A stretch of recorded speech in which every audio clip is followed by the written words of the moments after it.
आपके साथ मैं हूं आसिफ खान। कोटा से इस वक्त की बड़ी खबर, एक युवक पर चाकू से हमला किया गया। हमले में युवक की मौत हो गई। घर के बाहर बदमाशों ने हमला किया। 24 घंटे में चाकूबाजी की ये तीसरी वारदात है।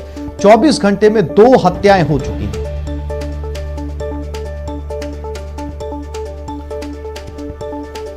कोटा में फिर चाकूबाजी की घटना। लगातार पिछले 3 दिनों के अंदर चाकूबाजी की तस्वीरें सामने आ रही हैं। सरेआम सड़क पर यह चाकूबाजियां की जा रही हैं।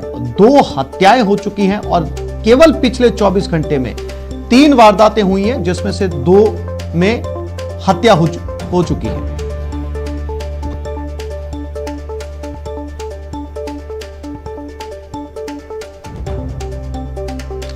और कोटा से हमारे संवाददाता ओम प्रकाश हमारे साथ फोन लाइन पे जुड़ गए, उनसे बात करते हैं। ओम प्रकाश, लगातार पिछले 3 दिनों में कोटा से रोज चाकूबाजी की घटनाएं आ रही हैं। कुछ वीडियो जो है वो सोशल मीडिया पर भी वायरल हुए।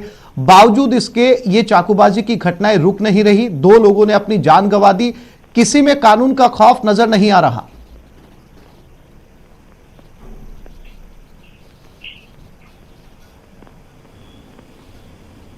ओम प्रकाश, मेरी आवाज मिल रही है आपको?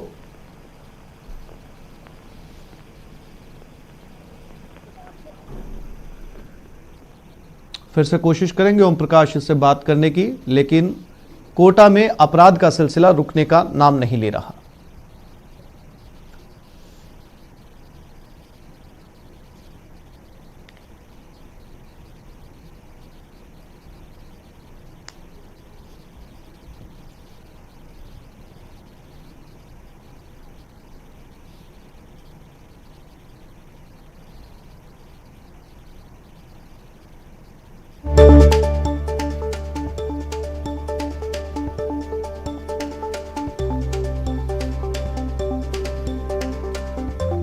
और एक बार फिर से कोशिश करते हैं ओम प्रकाश से बात करने की। ओम प्रकाश, मेरी आवाज मिल रही है आपको? जी, आपकी आवाज आ रही है। ओम प्रकाश, लगातार पिछले 3 दिनों के अंदर कोटा जो है वो चाकूबाजी का गढ़ बना हुआ है। सरेरात सड़क के ऊपर चाकूबाजी की जा रही है। बावजूद इसके जो है वो इस तरह की वारदातें रुकने का नाम नहीं ले रही। सीधे तौर पर इन लोगों के अंदर कानून का कोई खौफ नजर नहीं आता। जी, आप सही कह रहे हैं। पुलिस के अपराध नियंत्रण के दाव पर कोटा में फिलहाल बहुत बड़े गंभीर सवाल खड़े हो रहे हैं कि ये चाकूबाजी की आखिर वारदातें कब थमेगी। इसके लिए कल ही डीआईजी से कुछ लोगों ने, कांग्रेसी नेता के सहित राजेंद्र साकला सहित कुछ लोगों ने वहां मिलकर इस पर अंकुश लगाने के लिए, अलग से प्रयास करने के लिए टीम गठित करने की बात कही थी। उस मामले में एक एएसपी स्तर पर टीम गठित भी हुई है। लेकिन कुल मिला के ये कहा जा सकता है कि पिछले इस माह की बात की जाए तो 1 दर्जन लोग चाकूबाजी में घायल हो चुके हैं। 9 वारदातें हो चुकी है। 3 से 4 लोगों की मौत हो चुकी है। और ये चाकूबाजी की जो वारदातें हैं, ये करीब 20 साल पहले जो हुआ करती थी, वो ट्रेंड फिर से लौट आया है। और पुलिस को चाहिए कि वो अपराध नियंत्रण के जो दावे हैं उनको मजबूत करने के लिए कुछ नया प्लान किया जाए, ताकि ये जो वारदातें हैं इस पर कुछ अंकुश लगा जाए। क्योंकि आप देख रहे हैं पिछले कई दिनों से चाकूबाजी की वारदातों का वीडियो भी सोशल मीडिया पर वायरल हुआ था। न्यूज 18 ने उसको प्रमुखता से चलाया था। उसके बाद में किसी ने भी मामला दर्ज नहीं करवाए जाने के बावजूद भी पुलिस ने तत्परता दिखाते हुए हालांकि अपराधियों को गिरफ्तार किया था। लेकिन जी, ओम प्रकाश, जानकारी के लिए आपका धन्यवाद।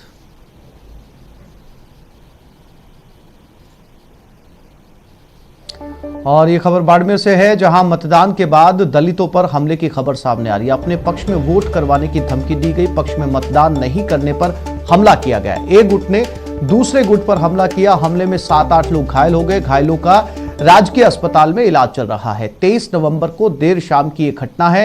गडरा रोड थाना क्षेत्र के बुठिया गांव का यह मामला है। बाड़मेर में कुछ लोगों ने मतदान करने के बाद घर लौट रहे दलितों पर जानलेवा हमला कर उन्हें घायल कर दिया। घटना बाड़मेर के गडरा रोड पंचायत समिति के बुठिया गांव की है, जहां सोमवार को हुए पंचायती राज संस्थाओं के आम चुनाव की मतदान प्रक्रिया के बाद लौट रही 4 महिलाओं समेत 8 लोगों के साथ मारपीट का मामला दर्ज हुआ है।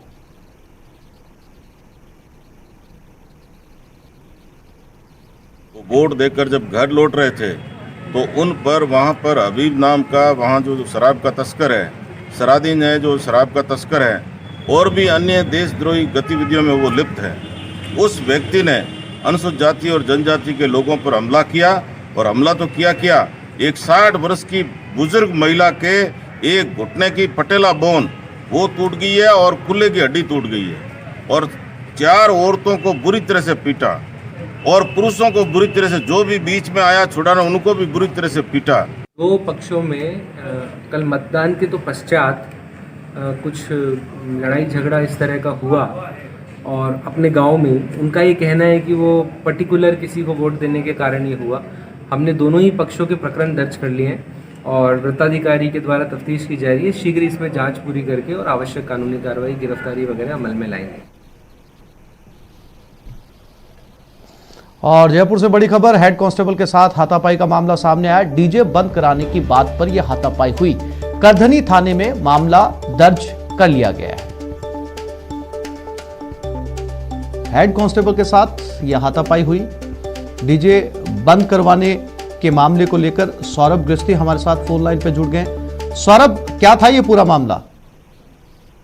देखिए, ये मामला जो है वो करधनी थाना क्षेत्र का है, जहाँ पर करधनी थाने के जो है कांस्टेबल है वो कहीं से गुजर रहे थे। वहाँ पर डीजे जो है वो कुछ युवकों द्वारा तेज आवाज में बजाया जा रहा था, जिसके बाद हेड कांस्टेबल ने उन्हें ये तेज आवाज में डीजे बजाने के लिए रोकना चाहा, लेकिन इस दौरान जो युवक थे उन्होंने उनके साथ गाली गलौज करना शुरू कर दिया, भद्रता करनी शुरू कर दी और हाथापाई करने लग गए। जिसके बाद हेड कांस्टेबल ने करधनी थाना में 3-4 युवकों के खिलाफ नामजद जो है वो मामला दर्ज कर लिया और अब पुलिस द्वारा इस पूरे मामले की जांच जो है वो की जा रही है।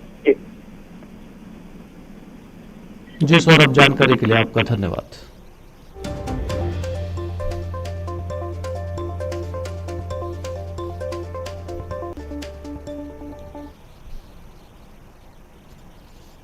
और कोटा से एक बार फिर से बड़ी खबर, गुमानपुरा थाना पुलिस ने बड़ी कार्रवाई की। देसी कट्टे और कारतूस बरामद किए हैं। पुलिस के शिकंजे में एक बदमाश भी आया है।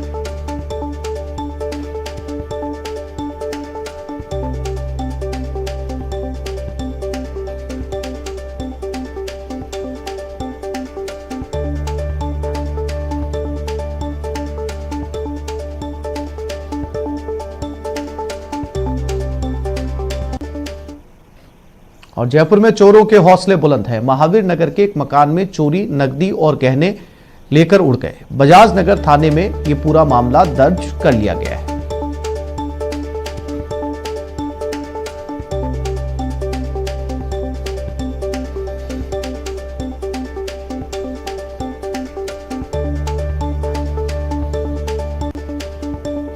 12 के अंता में चोरी करने के दौरान चोरों का जैकेट घटनास्थल पर छूट गया। बाद में चोरों ने घर के मालिक को फोन कर अपने जैकेट की मांग की। घटना अंता कस्बे की है, जहां पीड़ित धन्नालाल मेघवाल के घर चोरों ने सोमवार को चोरी की और इस दौरान अपना जैकेट वहीं भूल गए। बाद में जब जैकेट के घटनास्थल पर छूटने की याद आई तो चोरों ने धन्नालाल को फोन कर कहा कि उनका जैकेट लौटा दे। बाद में मामले में पुलिस ने मामला दर्ज कर जांच शुरू कर दी, लेकिन चोरों का फोन आने के बाद परिवार डरा हुआ है।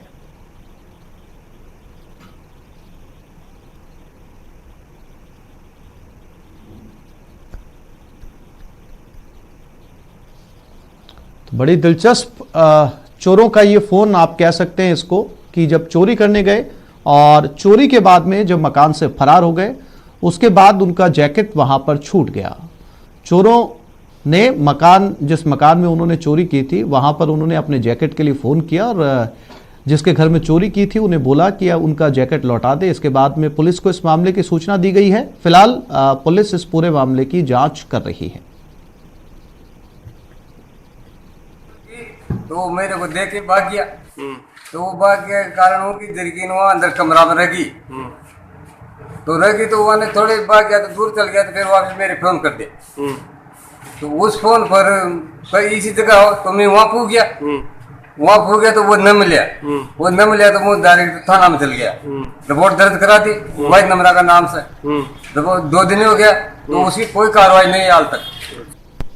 और चूरू के रतनगढ़ से बड़ी खबर, मेगा हाईवे पर भीषण सड़क हादसा, बोलेरो और ट्रेलर की भिड़ंत हो गई। हादसे में 2 लोगों की मौत हो चुकी है।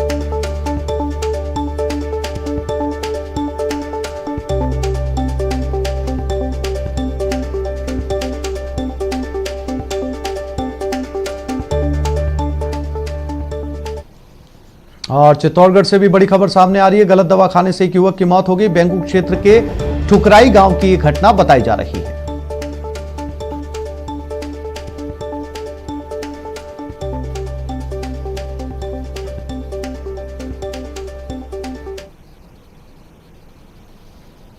और ये खबर टोंक से है, जहां एलपीजी सिलेंडर के पाइप में आग लग गई। नायब साहिब की नाल के पास ये घटना हुई है।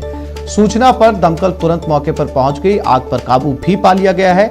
रसोई में रखा सामान आग की जद में आ गया।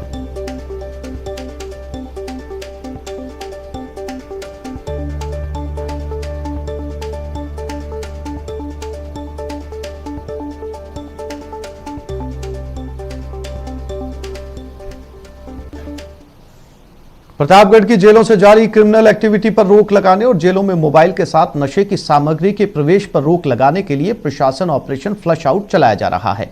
31 दिसंबर तक चलने वाले इस ऑपरेशन के तहत जेलों पर प्रशासन की विशेष नजर रहेगी और जेलों में निषिद्ध वस्तुओं की होने वाली तस्करी को रोका जाएगा। समय समय पर जेलों की तलाशी ली जाएगी और बरामद वस्तुओं के खिलाफ संबंधित थाने में मामला दर्ज करवाया जाएगा। हाल ही में इसी ऑपरेशन के तहत 5 मोबाइल फोन और अन्य नशे की सामग्री बरामद होने पर संबंधित थाने में मामला दर्ज करवाया गया था। अब एक बार फिर से इस ऑपरेशन को सफल करने में स्थानीय प्रशासन जुट गया है।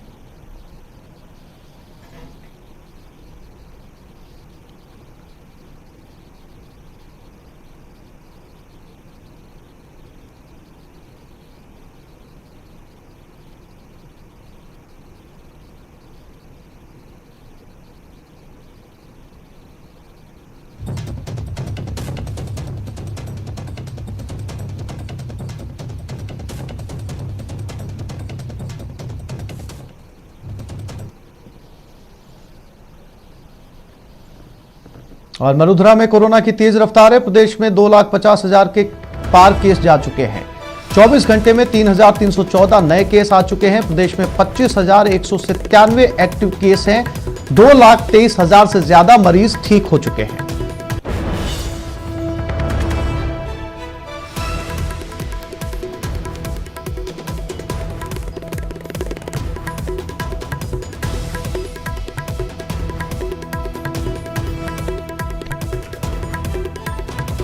तो कोरोना की स्थिति लगातार बिगड़ रही है प्रदेश में, न केवल प्रदेश में बल्कि पूरे देश के अंदर इस समय बेहद संभलने की जरूरत है। जैसे ही सर्दियों का मौसम आया, अंदेशा लगाया जा रहा था कि तीसरी वेव शुरू होगी। तीसरी वेव शुरू हो चुकी है। हालांकि इसके पीछे कई तरह के कारण भी जो हैं वो गिने जा रहे हैं। एकदम से लोगों का बाहर निकलना, बहुत ज्यादा गंभीरता से इस बीमारी को नहीं लेना, बीच में चुनाव का आना, उसके बाद त्योहारी फेस्टिवल सीजन का गुजरना, इस दौरान लोगों की खासी भीड़ इकट्ठा हुई और फिर कम्युनिटी ट्रांसमिट हुआ। लोगों के अंदर जो है वो भीड़ बाजार में आने की वजह से लगातार फैला। बार बार लोगों से अपील की जा रही है, सरकार के जरिए भी न्यूज़ 18 राजस्थान भी आम लोगों से बार बार अपील कर रहा है कि बहुत जरूरी हो तो बाहर निकलें और अगर आप बाहर निकलते हैं तो 2 गज की दूरी का ख्याल रखें। साथ ही किसी भी सूरत में अपने चेहरे से मास्क को ना उतारें। हर हाल में घर से बाहर निकलें तो मास्क पहन कर निकलें। बावजूद इसके इन तमाम कोशिशों के कुछ लोग बाजार के अंदर इस नियम को फॉलो करते नजर नहीं आ रहे।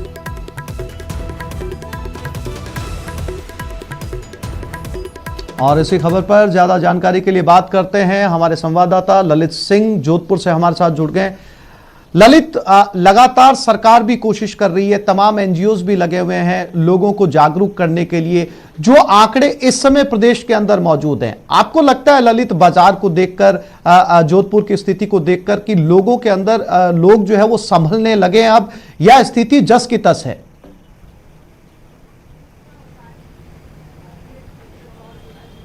देखिए आसिफ, 8 मिनट से ज़्यादा हो चुका है। सरकार से लेके एनजीओ से लेके मीडिया, तमाम तरह के लोग लगातार जागरूकता अभियान चला रहे हैं, लोगों से अपील कर रहे हैं कि मास्क और सोशल डिस्टेंसिंग की पालना करें।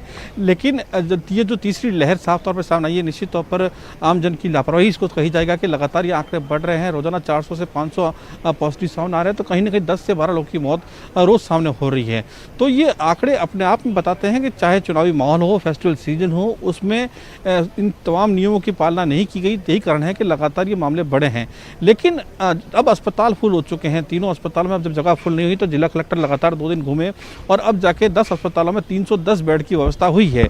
लेकिन अब 310 बेड की व्यवस्था तो हो चुकी है, लेकिन जो रोजाना 400 से 500 मामले सामने आ रहे हैं, तो ये व्यवस्था भी ज़्यादा दिन अब टिकने वाले नहीं है। तो यही कारण है कि अब पुलिस से लेकर प्रशासन से लगातार हर अमला अब सख्त हो चुका है। 7 बजे मार्केट बंद करने को लेकर लगातार पुलिस की टीमें घूमती है, 8 बजे कर्फ्यू लग जाता है। तो कहीं ना कहीं अब पुलिस ने भी मार्केट में कार्रवाई करनी शुरू की है। अब तक 3 दिनों में देखा जाए तो करीब 2 दर्जन से अधिक दुकानें और मॉल सीज किए गए हैं। साफ तौर पर लापरवाही देखने को मिली थी, बाकायदा वीडियो रिकॉर्डिंग उनमें की गई है। तो ये जो कवायद की जा रही है, इससे भी साफ पता चलता है कि पब्लिक अभी भी जागरूक नहीं है, लापरवाही बरत रही है। चाहे शादियों की बात हो, लगातार आज शहर में 300 शादियां हैं और ऐसे में 300 शादियों के आयोजन में ललित, ये जो डैमेज हुआ है, चाहे वो चुनाव के दौरान डैमेज हुआ हो या फिर जो है वो जो खासे त्योहार भी गुजरे हैं उनकी वजह से लोगों का जमावड़ा हुआ हो, अब ये सिलसिला रुक नहीं रहा ललित। अब जो है वो शादियों का मौसम है, हजारों की तादाद में 50,000 से ज्यादा शादियां जो हैं वो एक एक शहर के अंदर देखी जा रही हैं। इसका असर भी जो है वो आने वाले समय में नजर आएगा, क्योंकि लोग बिल्कुल एहतियात बरतते हुए नजर नहीं आ रहे ललित।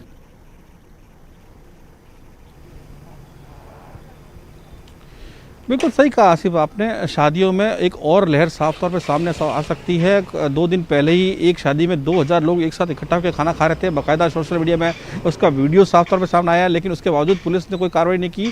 तो कहीं ना कहीं अब लोगों को समझना होगा कि ये बहुत गंभीर बीमारी है। जब तक वैक्सीन नहीं आ जाती तब तक इसे संभल कर रहना होगा, मास्क और सोशल डिस्टेंसिंग की पालना करनी होगी, तभी बचा जा सकता है। अस्पतालों में लगातार मौतें हो रही हैं, लगातार अस्पताल के बेड फुल हो रहे हैं और इन हालातों के बीच बिल्कुल ललित, स्थिति जो है वो भयावह है और सरकार अपने स्तर पर जितनी कोशिशें कर सकती है, जितनी अपील कर सकती है, वो कर रही है। ये हम लोग बार बार जो है वो जनता से अपील कर रहे हैं कि ये गेंद सीधे तौर पर जनता के पाले में है। जब तक इसकी मेडिसिन नहीं आ जाती, जब तक इसकी वैक्सीन नहीं आ जाती, तब तक आम इंसान को ही संभल कर चलने की जरूरत है। कोटा से शाकिर जो है वो हमारे साथ बने हुए। शाकिर, ये जो शादियां होने वाली हैं, ये इसमें इजाफा हो सकता है, क्योंकि जो लोग हैं वो ना संभलने के लिए तैयार हैं, ना समझने के लिए तैयार हैं।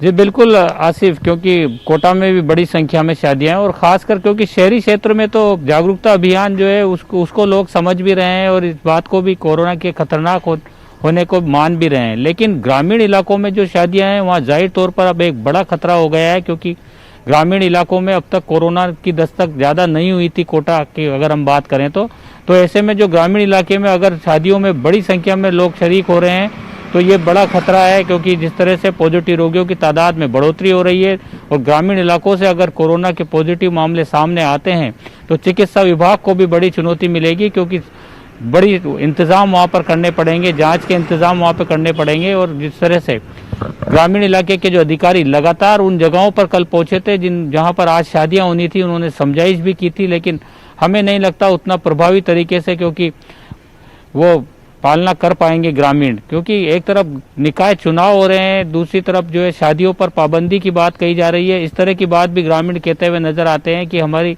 शादियों पर पाबंदी है और चुनाव जो है वो करवाए जा रहे हैं। तो कहीं ना कहीं ये तमाम जो चीज़ें हैं ये खतरनाक हो सकती है कि अगर शादियों में बड़ी संख्या में लोग पहुंच रहे हैं और अगर संक्रमण का दौर है और संक्रमण फैलता है तो ग्रामीण इलाकों से कोटा में बड़ी चुनौती मिलने वाली है। शहरी क्षेत्र की जहां तक बात है, यहाँ पर गाइडलाइन की पालना नजर आ रही है। स्थिति है, पढ़े लिखे लोग भी जो है वो भीड़ का हिस्सा बने हुए नजर आ रहे हैं। बहुत मुश्किल है कि किस तरीके से ये मैसेज डिलीवर किया जाए, कैसे समझाया जाए। उदयपुर से कपिल शिमाली भी हमारे साथ जुड़ गए। कपिल, कोटा की स्थिति आपने देखी, जोधपुर की भी स्थिति देखी, जयपुर की भी स्थिति से आप वाकिफ हैं। क्या उदयपुर इस मामले में जागरूक हुआ है या स्थिति कमोबेश उदयपुर की भी वही है जो बाकी दूसरे शहरों की है?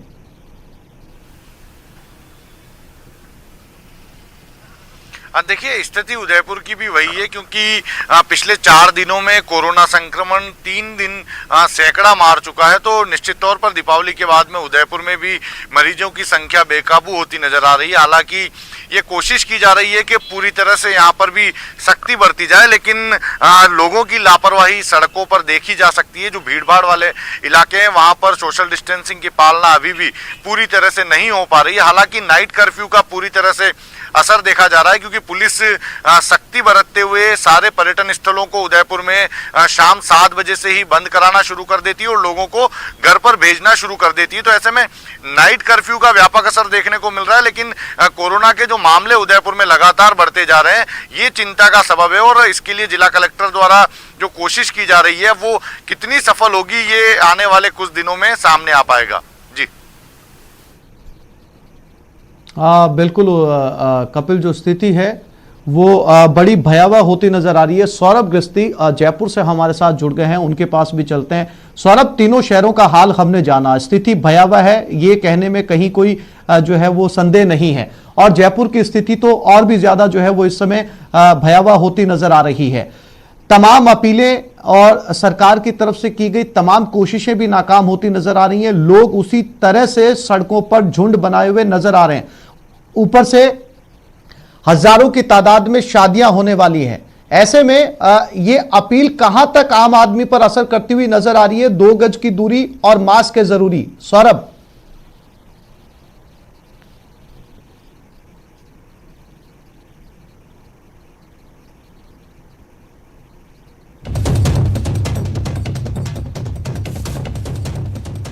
लगता है सौरभ से संपर्क नहीं हो पा रहा, फिर से कोशिश करेंगे। आपने अभी तक जोधपुर, उदयपुर और कोटा का हाल जाना। न्यूज़ 18 राजस्थान रोज आपसे अपील करता है, एक बार फिर से प्रदेशवासियों से अपील कर रहा है कि जब तक इसकी वैक्सीन नहीं आ जाती मरीजों को देने के लिए, तब तक आप सोशल डिस्टेंसिंग का ख्याल रखें। जब तक बहुत ज़रूरी ना हो घर से बाहर ना निकलें, हर हाल में घर से मास्क लगाकर निकलें। सौरभ हमारे साथ जुड़ गए, एक बार फिर से कोशिश करते हैं बात करने की। सौरभ, मेरी आवाज आपको मिल रही है?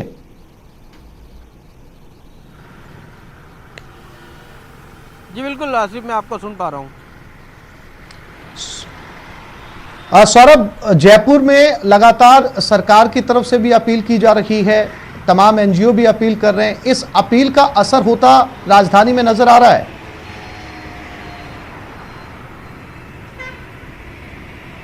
देखिए, इस अपील का अगर असर हो रहा होता तो राजधानी में जिस प्रकार से तेजी से मामले बढ़ने लगे दिवाली के बाद से, वो नहीं बढ़ते।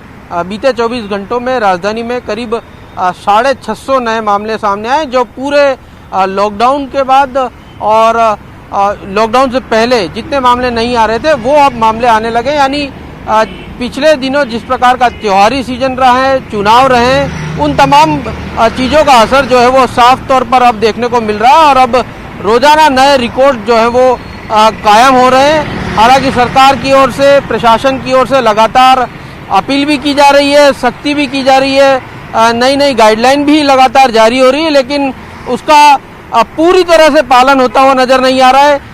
मान सकते हैं कि करीब अगर 80% भी लोग मान रहे हैं तो 20% लोग ऐसे भी हैं जो इस गाइडलाइन को मानने के लिए एक तरह से कहा जा सकता है कि लापरवाही बरतते हुए साफ नजर आ रहे हैं। और यही कारण है कि कोरोना का ग्राफ जो है वो तेजी से बढ़ता जा रहा है। और विशेषज्ञों का कहना है कि आने वाले कुछ दिनों में ये ग्राफ जैसा कि आप बता रहे हैं कि दिवाली के बाद में इतने ज्यादा मामले कोरोना को लेकर बढ़ गए, तो सौरभ ये भी मानकर चला जाए कि जो लाखों शादियां प्रदेश के अंदर होने वाली हैं, इसके साइड इफेक्ट भी जो है वो बहुत जल्द नजर आएंगे।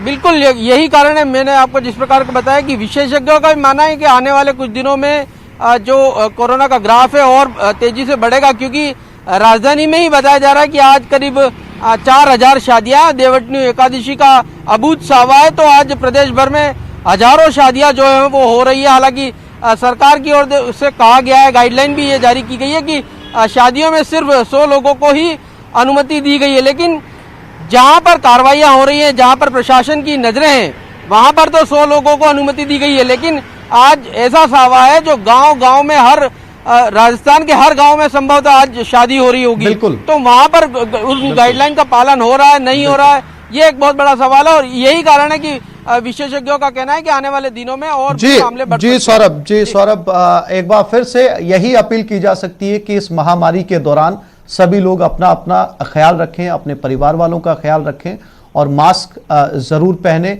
साथ ही बाहर तब जरूरी हो तब निकलें और 2 गज की दूरी जरूर रखें। आप सभी साथियों का बहुत शुक्रिया तमाम जानकारी देने के लिए। यहां एक छोटे से ब्रेक के लिए रुक रहे हैं, जल्द लौटते हैं।